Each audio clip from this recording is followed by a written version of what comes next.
Magandang hapon mga kababayan. Ito po si Lan ng #WalkWithLan, ang inyong tagapaghatid ng katotohanan na may halong tawa, satar at konting kurot sa konsensya. Sa damdaming bayan o ngayon safety novela. Ngayong araw pag-uusapan natin ang pinakabagong viral phenomenon na nagpapatawa at nagpapakilig sa buong mundo, ang safety novela ng Philippine Airlines. Oo mga kaibigan, hindi na basta safety video yan. Telenovela na may love triangle, pag-iyak, pagtataksil at seatbelt. Grabe, ano ba yan? Para bang Mara Clara meets fastest fasten your seatbelts or else. Una, batiin natin ang mga OFW at kabataan natin sa buong mundo. Shoutout sa mga kababayan sa Pilipinas, nasa probinsya man kayo o sa Maynila. Alam nyo ang tunay na drama ng buhay. Sa United States, sa LA, New York, Texas, mga bagong dating at matagal nang naka-green card. Ingat sa turbulence ng buhay abroad. Sa Canada, sa Toronto, Vancouver, Calgary, malamig ang panahon pero mainit ang puso nyo para sa bayan. Sa Australia, Sydney, Melbourne, Perth, enjoy nyo ang beaches pero huwag kalimutan ang beaches natin sa Boracay. Sa United Kingdom, London, Manchester, kahit umuulan, huwag kalimutan ng araw sa Palawan. Sa Hong Kong, busy city pero may oras pa rin sa Pinoy Pride. Sa United Arab Emirates, Dubai, Abu Dhabi, disyerto man yan pero ang ganda ng shot sa Malkapuya Island. Sa Denmark, Copenhagen, cold pero warm ang suporta nyo. Sa Japan, Tokyo, Osaka, discipline pero passionate pa rin sa telenovela. At sa Italy, Rome, Milan, lahat ng pasta. Pero ang pinakamasarap pa rin ang adobo natin. Wow, sarap. Salamat sa inyong pakikinig mga kawok. Kayo ang dahilan kung bakit patuloy ang laban para sa katotohanan. Ngayon, seryoso na tayo pero may tawa. Noong December 29, 2025, inilabas ang PAL ang kanilang bagong safety video sa bagong Airbus A350-1000, ang pinakamahabang eroplano nila. Pero imbes na boring na buckle up, oxygen mask, ginawa nilang full-blown telenovela. May babaeng buntis sa kasal, torn between rich groom at true love habang nagpapakita ng Bohol Chocolate Hills, Boracay Sands, Pangasinan Beaches, Malcapuya Island, Daraga Church at Hacienda Santa Rosalia.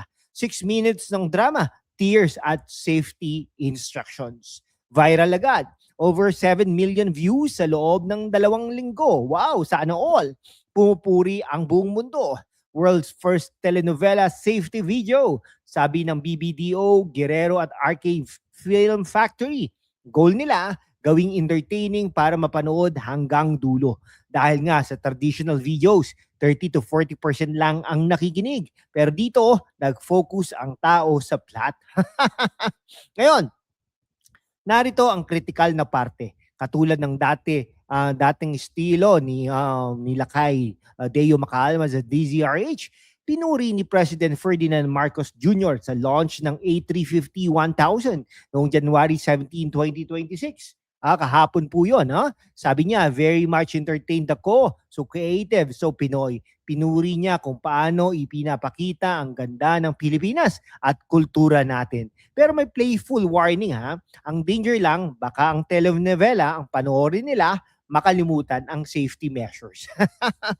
Tama siya para bang sa totoong buhay, masyado tayong nahuhumaling sa drama ng politika, showbiz, chismis, tapos nakakalimutan ang tunay na safety, ang katotohanan, ekonomiya, kaligtasan ng bayan. Yung love triangle parang love triangle ng politika, mayaman na side, true love ng bayan, at conflicted bride ng Pilipinas. Bubwit ko sa mga inyo may mga bubwit na nagsasabi kung ganito ka-creative ang gobyerno sa ibang bagay, baka hindi na tayo nahihirapan sa traffic, inflation at korupsyon. Pero sige, biro lang yon o baka hindi. Sa kabilang banda, props to PAL. Sa gitna ng fleet modernization, ginamit nila ang kultura natin para maging memorable ang safety. Dahil sa telenovela, mas mataas ang chance na maalala ng pasahero. Yung oxygen mask kapag nahila ang bride sa love scene. At para sa mga OFWs at kabataan, ito ang Pinoy Pride. Kapag nakasakay kayo ng Philippine Airlines pauwi, ipagmamalaki ninyo. Ito ang airline natin. May puso, may drama, may safety. Pero critical din tayo, ha? Effective ba talaga? May mga foreigner na nagsasabi, mahirap intindihin kung hindi fluent sa English o Tagalog. At oo, posible ang plot ang maalala, hindi ang instructions. Kaya dapat may balance, entertainment plus clear messaging. Mga kababayan, ito ang aral. Sa buhay, kailangan natin ng drama para mabuhay. Pero huwag kalimutan, ang safety, buckle up sa realidad, oxygen mask sa katotohanan.